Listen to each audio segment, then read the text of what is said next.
Convido você a abrir a sua Bíblia no Evangelho segundo Mateus. Nós vamos ler o capítulo 25, do versículo 14 até o versículo de número 30. Eu tinha colocado até o 28, mas vamos ler até o versículo 30. Evangelho segundo Mateus, capítulo 25, versículo 14 até o versículo de número 30. Você achou? Diz assim a palavra de Deus. Jesus falando sobre o reino dos céus, sobre a sua volta. Pois será como um homem que, ausentando-se do país, chamou seus servos e lhes confiou os seus bens. A um deu 5 talentos, a outro 2 e a outro 1, a cada um segundo a sua própria capacidade, e então partiu. O que recebera 5 talentos saiu imediatamente a negociar com eles e ganhou outros 5. Do mesmo modo, o que recebera 2 ganhou outros 2. Mas o que recebera 1, saindo, abriu uma cova e escondeu o dinheiro do seu senhor. Depois de muito tempo, voltou o senhor daqueles servos e ajustou contas com eles. Então, aproximando-se o que recebera 5 talentos, entregou outros 5, dizendo: Senhor, confiaste-me 5 talentos, eis aqui outros 5 talentos que ganhei. Disse-lhe o Senhor: muito bem, servo bom e fiel, foste fiel no pouco, sobre o muito te colocarei, entra no gozo do teu Senhor. E aproximando-se também o que recebera 2 talentos, disse: Senhor, 2 talentos me confiaste, aqui tens outros 2 que ganhei. Disse-lhe o Senhor: muito bem, servo bom e fiel, foste fiel no pouco, sobre o muito te colocarei, entra no gozo do teu Senhor. Chegando-se por fim o que recebera 1 talento, disse: Senhor, sabendo que és homem severo, que ceifas onde não semeaste e ajuntas onde não espalhaste, receoso, escondi na terra o teu talento, aqui tens o que é teu. Respondeu-lhe, porém, o Senhor: servo mau e negligente, sabias que ceifo onde não semeei e ajunto onde não espalhei? Cumpria, portanto, que eu entregasse meu dinheiro aos banqueiros, e eu, ao voltar, receberia com juros o que é meu. Tirai-lhe, pois, o talento e dai-o ao que tem 10, porque a todo o que tem se lhe será dado, terá também abundância, mas ao que não tem, até o que tem lhe será tirado. E o servo inútil, lançai-o para fora nas trevas, ali haverá choro e ranger de dentes. Amém. Senhor, nós te louvamos pela tua palavra e te pedimos, Senhor, fala conosco, em nome de Jesus. Amém e amém. Você pode sentar.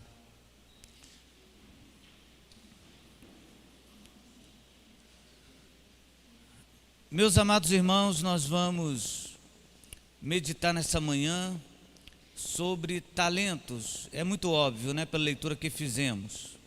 Mas antes eu queria perguntar, essa pergunta é claro que não é necessário você se manifestar respondendo, acredito que muitos saberão, de um determinado filósofo que foi e é muito conhecido por uma única frase que ele vivia sobre ela, ou baseado nela, que é a seguinte: conheça a si mesmo. Esta frase é de um homem muito conhecido chamado Sócrates, que através dessa frase modificou, por que não dizer assim, transformou toda a filosofia grega. Ele acreditava que se o homem conhecesse a si mesmo, ele conheceria todos os fenômenos que estão à sua volta. Se o homem conhecesse a si mesmo, ele saberia as respostas de coisas que muitas pessoas não saberiam pelo fato de conhecer a si mesmo. Dizia ele também que se você conhecer a si mesmo, você vai conhecer as limitações dos seus semelhantes, porque a exemplo deles, nós também somos falhos e nós também somos limitados. Então, se você conhecer suas limitações, você de fato conhecerá também os seus semelhantes, e não só conhecerá, como também os tratará bem, como também reconhecerá as suas dificuldades. Esse homem, Sócrates, que é muito conhecido, acredito que todos vocês já ouviram falar sobre ele. Eu não me refiro ao antigo jogador de futebol, eu me refiro ao filósofo Sócrates da Grécia Antiga. Ele teve 2 alunos, ele teve 2 seguidores, e eu sinceramente acredito que você arriscaria o nome pelo menos de um, que foi Platão. Platão era o seu aluno próximo, mas não era o único. Ele tinha um outro aluno. Você já ouviu falar em Xenofonte? Não, mas era o aluno de Sócrates, que tinha os mesmos privilégios que Platão teve, que teve a companhia do mesmo mestre, que acompanhou Sócrates até o seu leito de morte, porque Sócrates ele foi obrigado a se autoenvenenar por ordem do Império da Grécia, e até os seus últimos momentos de vida estava ali com ele Platão e também Xenofonte. Nome bonito, hein? Viu, Fernanda? Você que está aí grávida, mas não é uma menina, né? Poxa, infelizmente não vai dar botar Xenofonte. Quem sabe Xenofonta? Mas com certeza você talvez não tenha ouvido falar nesse homem, apesar, repito, de ter tido os mesmos privilégios. Xenofonte foi conhecido, ou é conhecido, somente pelos seus discursos baseados em Sócrates. Tudo que ele fazia e tudo que ele falava baseava-se no seu antecessor, no seu mestre, no seu tutor. Então Xenofonte tomou assim uma certa, como é que eu posso dizer assim, uma certa fama, baseado somente em alguns discursos de Sócrates. Porém, Platão não. Platão, que recebeu o mesmo ensinamento, que recebeu a mesma instrução, esse homem mudou, conseguiu aperfeiçoar aquilo que Sócrates o tinha lhe ensinado.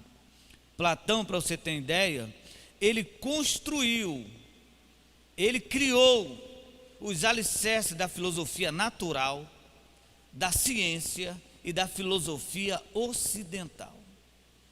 Platão foi um homem extraordinário. Aonde eu quero chegar com isso, que o nosso texto tem nada a ver com Platão, a nossa vida não gira em torno da filosofia.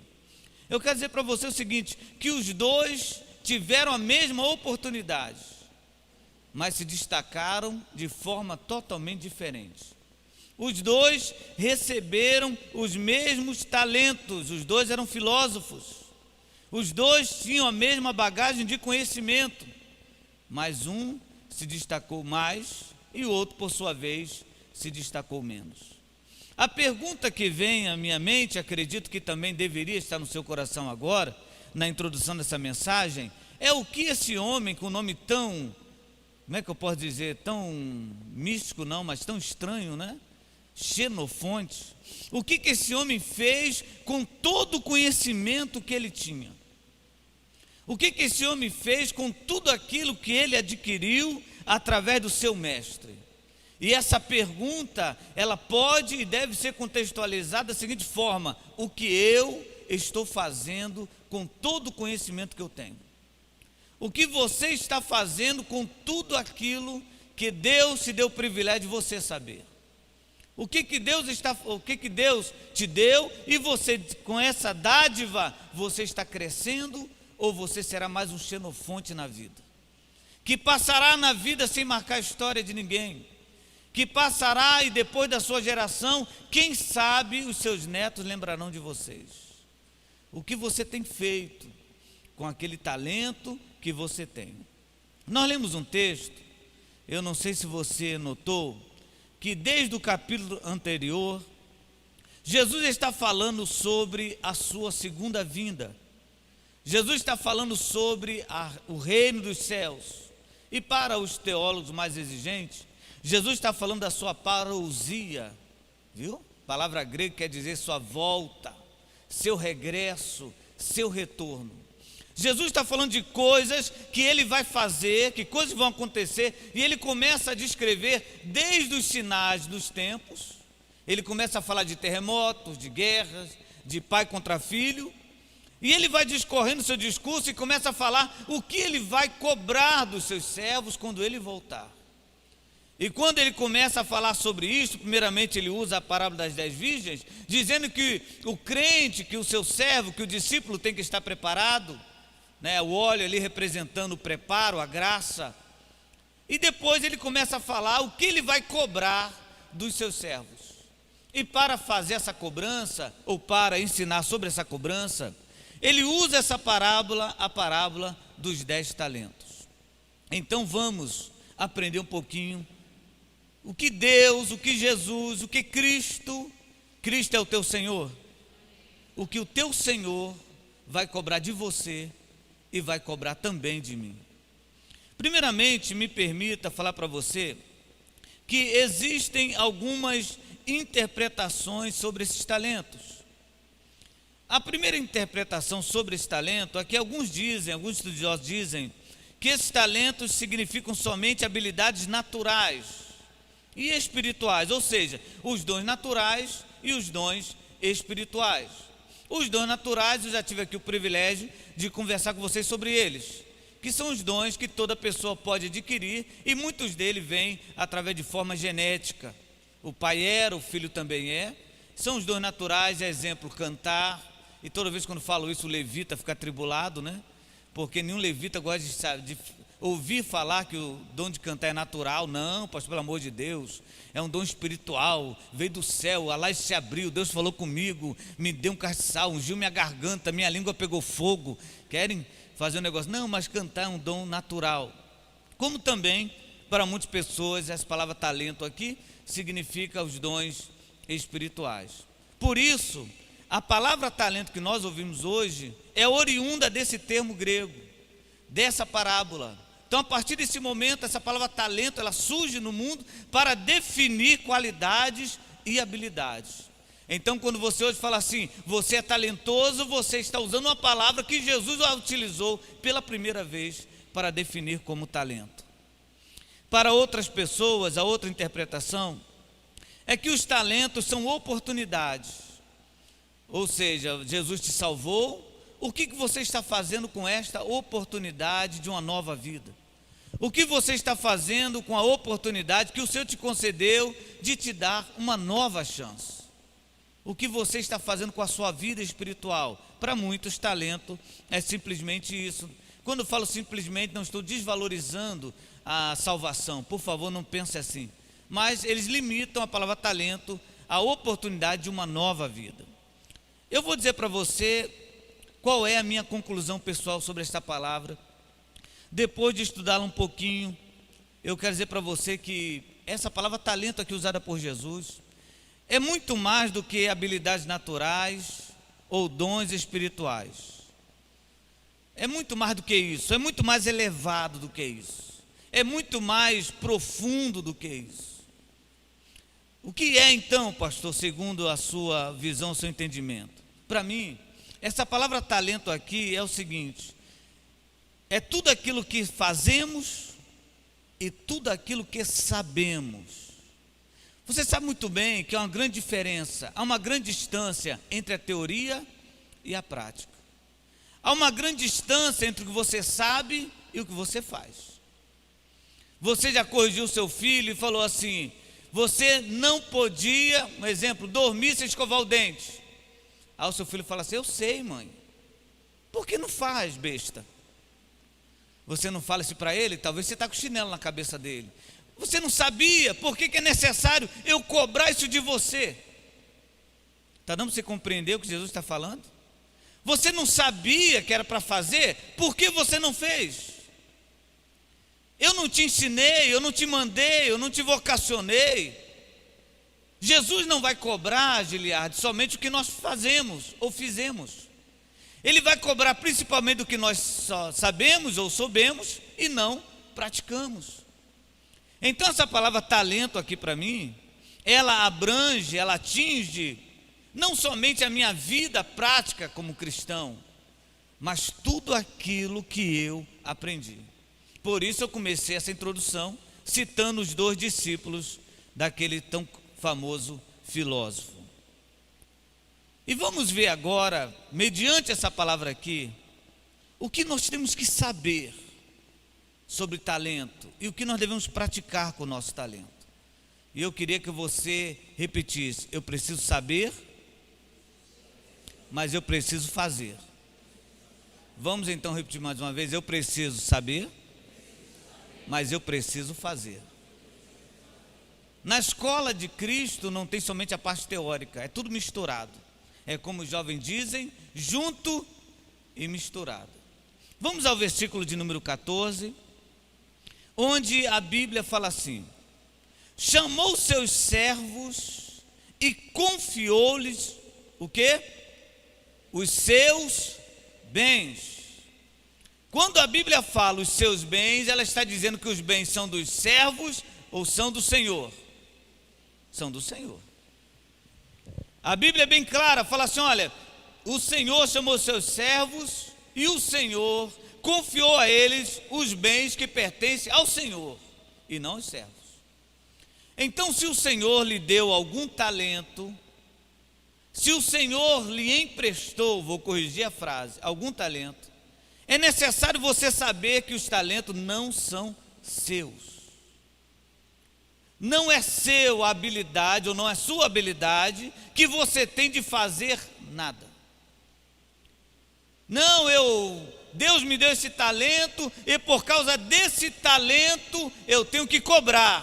Por causa desse talento eu tenho que, como é que a pessoa fala? Ser honrado. Não, o talento não é seu.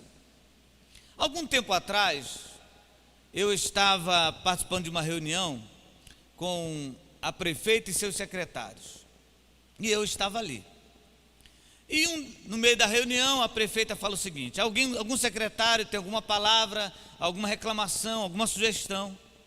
Um secretário se levantou de forma muito exaltada, falou um monte de coisas contra a administração dela, contra o governo dela, e falou assim: eu quero dizer para a senhora que eu estou colocando o meu cargo à sua disposição.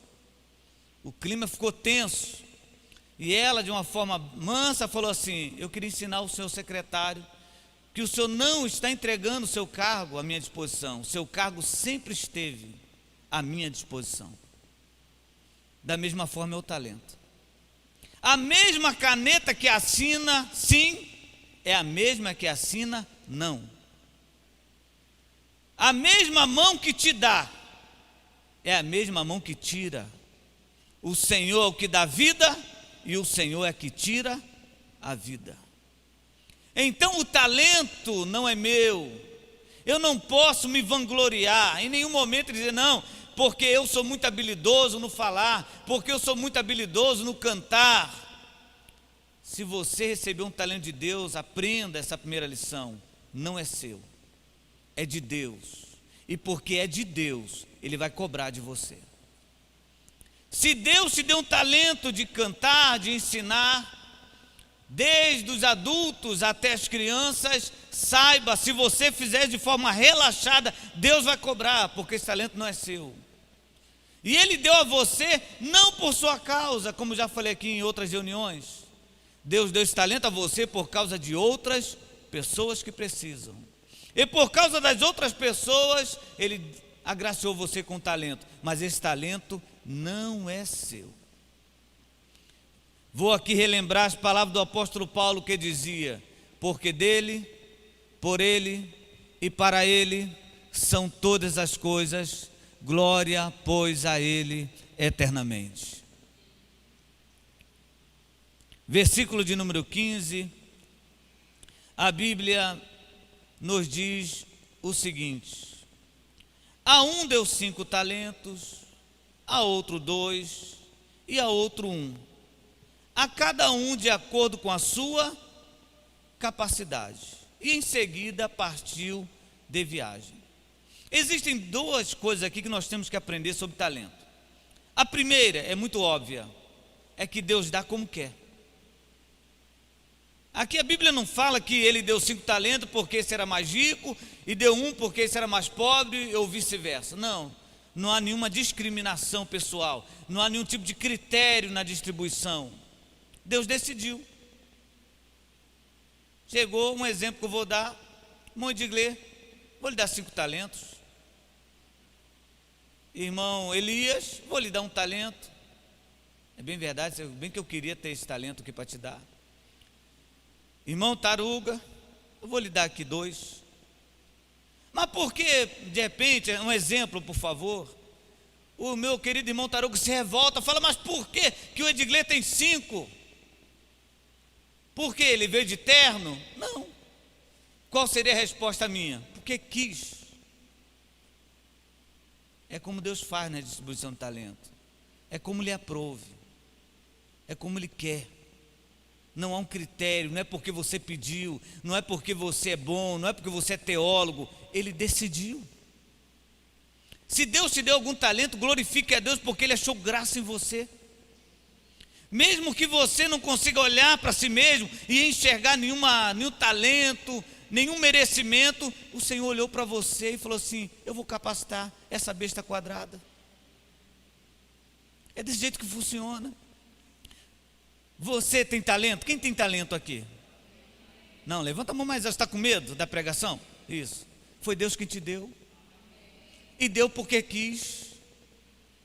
Você, antes de ser gerado, antes de ser formado, estão lá os seus pais quando criança. Deus, na sua onisciência, na sua grande eternidade, fala assim: olha, quando aquele filho daquele casal nascer, eu vou dar um talento para aquele girino, não, né? Para aquele feto. Decidiu. Deus nos ama tanto que Ele decidiu. E a outra verdade do mesmo versículo é a seguinte: é que Deus nos conhece tanto, Deus nos conhece de uma forma tão internalizada, que Ele decidiu nos dar talento conforme a nossa capacidade. Ele deu 5 para aquele porque sabia que a capacidade dele era suficiente para isso. Deu 1 para outro porque ele sabia que a capacidade daquele ali era para aquilo. Deus conhece a nossa capacidade e em cima disso Ele nos dá o nosso talento. É o nosso? Não, o dele. Tem pessoas que falam assim: ah, pastor, eu fui chamado por Deus para isso, mas não estou aguentando mais, eu vou entregar. Ó, meu irmão, você pode até falar para mim que não está aguentando mais, porque tem vezes que nós precisamos mesmo dar uma arejada aí. Por falar nisso, quem é que acha que pastor tirar férias é pecado? Graças a Deus que eu já ia proibir a ceia. Tem hora que nós precisamos parar um pouquinho, tem hora que nós precisamos relaxar no íntegro da palavra, dar uma relaxada mesmo. Mas falar assim: não, eu vou entregar porque isso, porque aquilo, porque eu não tenho capacidade, não faça isso. Se Deus lhe deu um talento é porque Ele sabe a sua capacidade.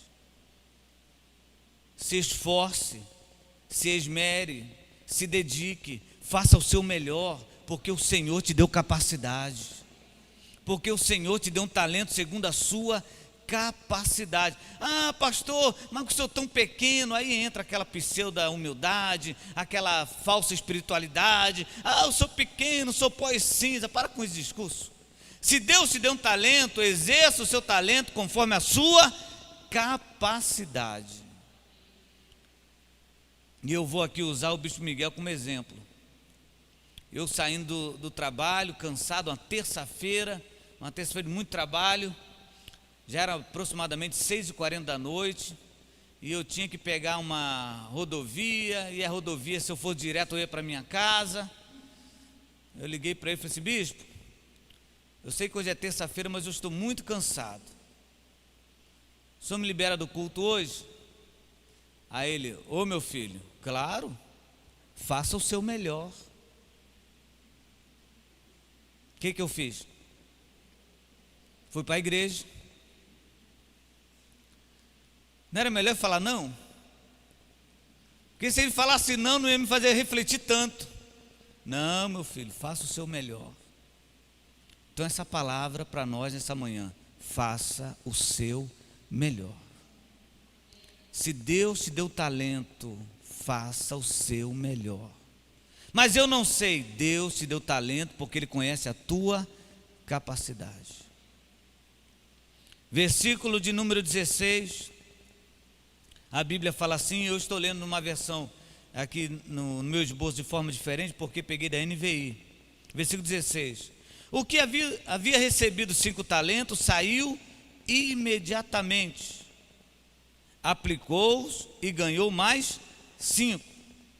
A expressão ou a palavra que se destaca aqui nesse texto para mim é esta palavra aqui, imediatamente.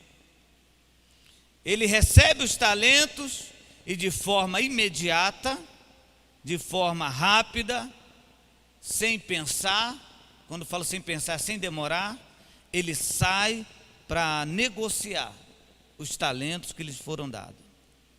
A outra lição aqui para mim, para você sobre talento, é que esse homem, quando recebeu os talentos, ele notou que as condições estavam favoráveis a negociar seus talentos. Quando ele recebeu o talento, ele falou: opa, eu tenho que ir logo, porque as condições agora são as melhores possíveis para eu negociar. E se não aproveitar essa oportunidade agora, eu posso não ter mais outra oportunidade, então eu vou negociar agora, porque está muito favorável o campo. Eu pergunto para você, você já viu uma época mais favorável para falarmos de Jesus do que esta? Você já viu uma época mais favorável para atingirmos o maior número de pessoas do que esta? Ah, pastor, mas eu não posso viajar, eu não posso ir para São Paulo, eu não posso para o Rio de Janeiro. Meu querido, existe algo chamado tecnologia, informática, internet, que abre um espaço para todos nós. Uma das coisas, uma das características do homem que difere o homem de outro animal, é como eu falei que essa foi quinta-feira passada, desculpa a repetição, é que nós não estamos limitados ao nosso corpo. Um cachorro está, o gato está. Você já viu um gato voando? Se você vê, repreende. Você já viu um peixe fazendo compra no mercado? Se ele ficar fora d'água, repreende também, que é coisa do vermelho.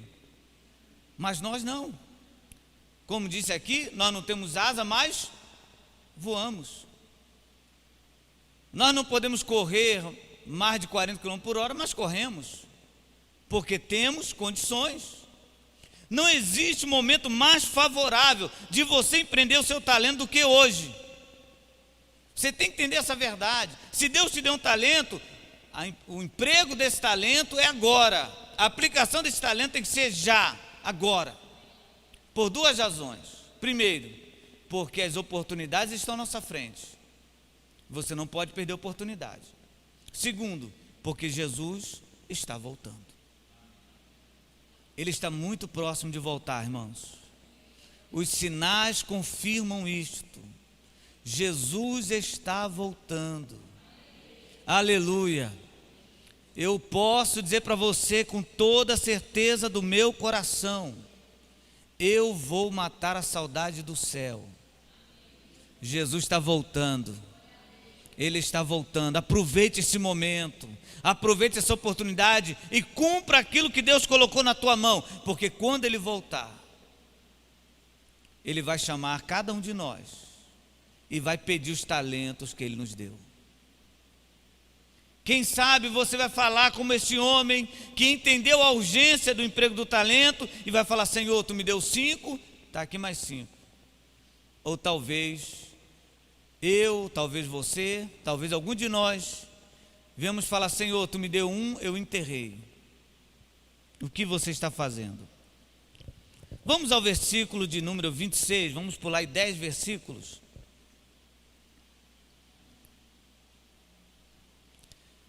Jesus se dirige a esse homem que enterra o talento e fala assim: servo mau e negligente.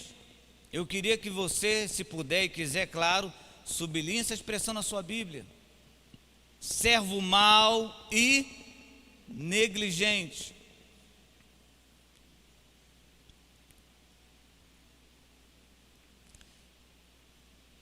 O que Jesus chama de negligente? Infiel. Esse homem foi infiel a Ele? Não. Em nenhum momento esse homem foi infiel ao seu Senhor. Pelo contrário, ele era tão fiel, tão zeloso, que ficou com medo de perder o talento. E ele pega o talento e fala: não, meu Senhor, ele é cruel, e eu sou fiel a ele, eu vou enterrar, porque quando ele chegar eu devolvo. Ele não foi infiel. Esse homem aqui, que foi chamado de servo mau e negligente, ele foi soberbo? Também não. Não foi infiel, não foi soberbo. Esse homem que foi chamado de servo mau e negligente, ele abandonou a casa do seu Senhor? Continuou firme, estava firme lá na casa do Senhor. Pergunto a vocês também, essa é a pergunta que mais doeu a mim quando eu estava pensando sobre esse texto. Esse homem aqui aguardava a volta do seu Senhor? A exemplo dos outros. Então vamos citar as qualidades dele: fiel, humilde, permaneceu firme na casa do seu Senhor, e por último, a melhor ainda, aguardava a volta do seu Senhor. Esse homem merecia ser chamado de servo mau e negligente? Pare para pensar. Você deve estar pensando aí: não, pastor, pelo amor de Deus, não, eu sou firme na igreja. Você não sabe quanto tempo tem de crente, aleluia. Eu estou na igreja desde a minha meninice, pastor, eu tenho 35 anos de igreja. Eu conheci José de Paula, Feliciano Amaral, Luiz de Carvalho. Eu sou, sabe, da época da inauguração da harpa cristã. Quem sabe você também vai falar assim: não, pastor, eu sou fiel, eu não chupo nem chiclete. Chiclete, pastor, aleluia, é pecado, porque nós movimentamos muita boca. Então, eu estou querendo um exemplo, tá, gente? Nunca ouvi ninguém falar uma besteira dessa, mas sei lá. Eu sou fiel, pastor. Não, pastor, eu sinceramente, eu sou tão fiel, mas tão fiel a Deus, aleluia, mas tão fiel, que quando eu tenho um momento íntimo lá com a minha esposa, eu nem ceia tomo. Não, pastor, eu fico um mês sem fazer nada, sem chegar perto da minha esposa, do meu marido, porque eu sou muito fiel. Aleluia. E a ceia tem que ser numa pureza total. Pastor, eu sou tão fiel, mas tão fiel, que eu até abri mão do meu trabalho, porque o trabalho atrapalhava meu horário de culto. Falei para o meu patrão meu: não, melhor servir a Deus do que os homens. Preguiçoso. Ainda põe sua desculpa no evangelho. Mas eu sou fiel. Quem sabe você fala: pastor, eu sou tão humilde, sou tão simples na casa de Deus, que eu não gosto nem de falar no microfone. Não, pastor, eu não quero aparecer, oh aleluia, eu sou uma humildade. Quem sabe você aguarda tanto a vinda do Senhor, que você estudou escatologia, você ensina escatologia. Talvez quando você ora, você fala: Senhor, volta, volta, volta. Mas com todas essas atribuições, essas qualidades, se você não abrir o olho, você pode ser chamado de mau e negligente. Mesmo esperando a Cristo, mesmo sendo fiel a Ele, mesmo tendo permanecido na casa dele, se você não usar os talentos que Ele te deu, Ele vai chamar você de servo mau e negligente. Quando eu estava lendo esse texto, eu falei: meu Deus do céu, tem misericórdia da minha alma. Porque imagina, depois de tanta luta, porque é difícil ser crente, não é verdade? Não é não? Não é não? É fácil, irmão. Ser crente é? Claro que não. Nós lutamos contra o mundo, contra o diabo, contra nós mesmos. E para ser crente, a pior luta é contra nós mesmos, né? É vencer o nosso ego, vencer a nossa raiva. Mas isso para lá, isso não tem nada a ver com o texto aqui. Se eu não aplicar o talento que Ele me deu, com todos os méritos, se é que eu tenho isso, quando chegar lá em cima, Ele vai falar assim: Fernando Firmino Costa Filho, servo mau e negligente, porque eu te dei o talento para ensinar, você não ensinou. Eu te dei o talento para você pregar, você não pregou. Eu te dei o talento para evangelizar, você não evangelizou. Servo mau e negligente. E se você vê o que vai acontecer, você lê o versículo 30. Versículo 30, ele fala o seguinte: e o servo inútil disse o seguinte: pega esse moço aí e lança fora, nas trevas, ali haverá choro e ranger de dentes, por causa da aplicação do talento. O que você está fazendo com o talento que Deus te deu?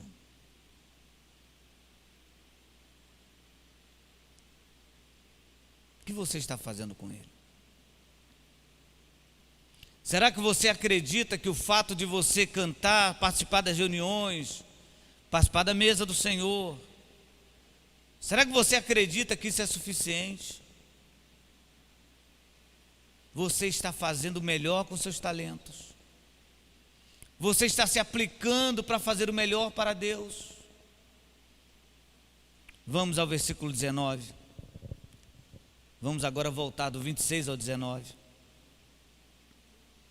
Diz assim o texto: depois de muito tempo voltou o Senhor daqueles servos e ajustou contas com eles. Eu vejo aqui nesse texto que nós devemos nos ocupar dos nossos talentos até quando? Até a volta do Senhor. Nós temos que estar ocupados, fazendo aquilo que Deus colocou em nossas mãos para realizarmos. Nós temos que estar ocupados com aquilo que o Senhor nos capacitou. Tem muitas pessoas na igreja que estão ocupadas com muitas coisas. Falar do irmão, olhar para o irmão, profetizar contra o irmão. Outros estão ocupados em angariar recursos através da igreja. Mas a nossa ocupação até a volta do Senhor deve ser através dos nossos talentos. E agora eu tenho uma boa notícia para te dar. Cada um de nós aqui temos pelo menos um talento.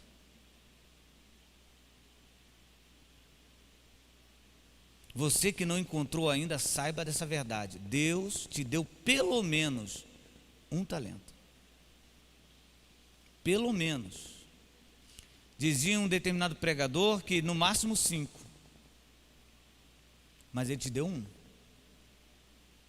Aí você está se autoexaminando. Meu Deus, talento. Será que eu tento? Tem. Você tem que descobrir. E tem que fazer isso rápido. Porque Deus vai pedir conta, vai cobrar isso de você. Acabou o tempo de vivermos a igreja somente assistindo o culto. Essa palavra acabou basicamente com as nossas reuniões. Crente não pode assistir culto, crente presta culto. Porque aquele que vem assistir culto, ele vai como se fosse um show, como se fosse uma reunião de um clube. Mas quem vem prestar culto, vem com a alma rasgada, com o coração contristado. Senhor, estou aqui para te louvar, para te adorar, para te exaltar, para louvar o teu nome, aleluia. Esse é o crente. Mas acabou o tempo de nós vivermos esse evangelho, só diz, está no momento, e o momento é agora, de vivermos o evangelho da prática. Acabou a teoria, agora é prática. Agora é mão no arado. Eu vou usar a expressão de Jesus quando ele falou assim: aquele que põe a mão no arado e olha para trás, não é o quê? Apto ao reino dos... O que tem a ver o arado, irmão? O arado simboliza trabalho. Tem muitas pessoas que acreditam que o fato de orar faz dele uma pessoa com uma vida espiritual mais elevada possível. A oração é importante? É claro que é. A leitura da Bíblia é importante? Claro que é. Mas não existe coisa mais importante na vida do crente do que a prática.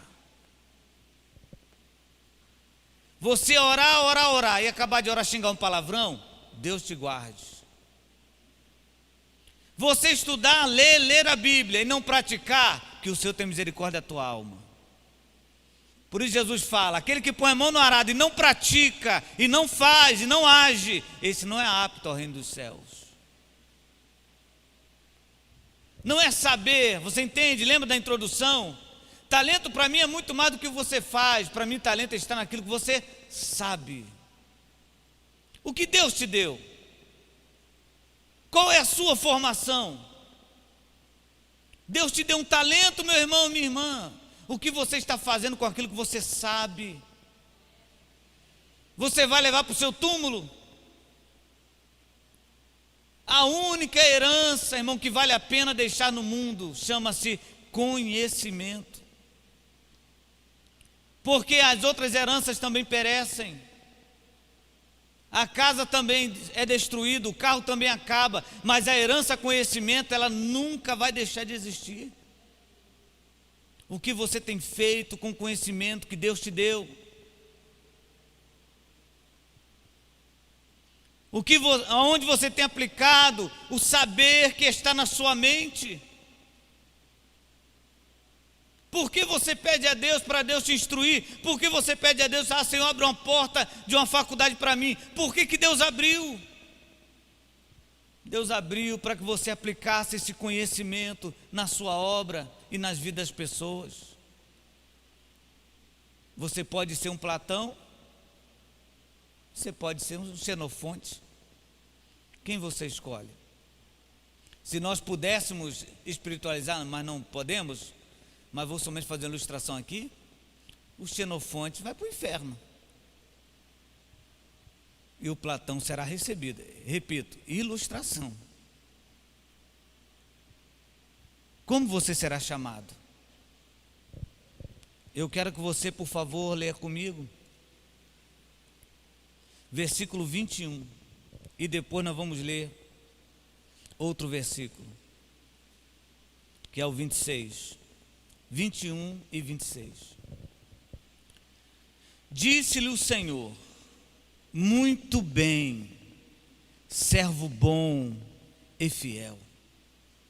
Foste fiel no pouco, sobre o muito te colocarei.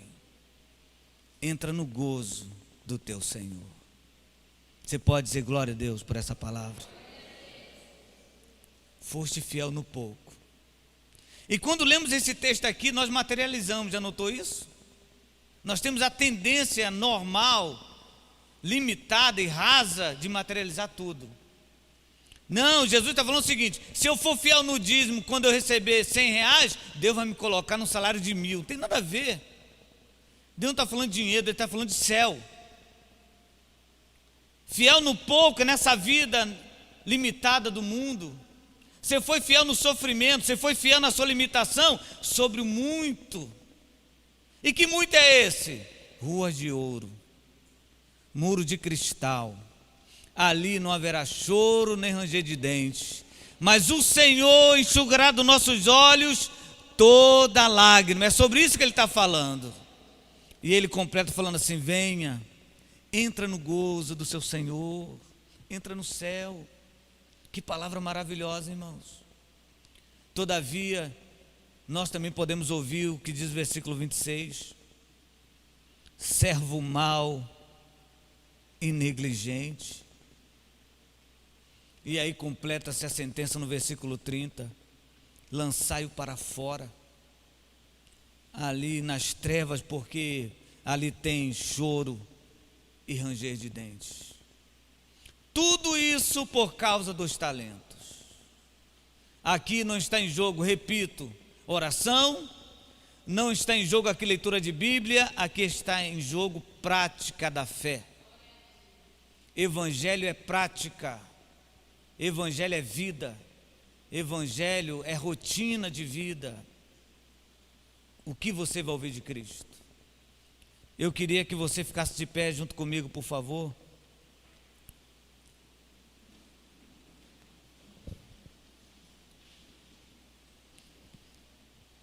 Queria pedir os irmãos que louvaram, Deus, que voltassem aqui por gentileza.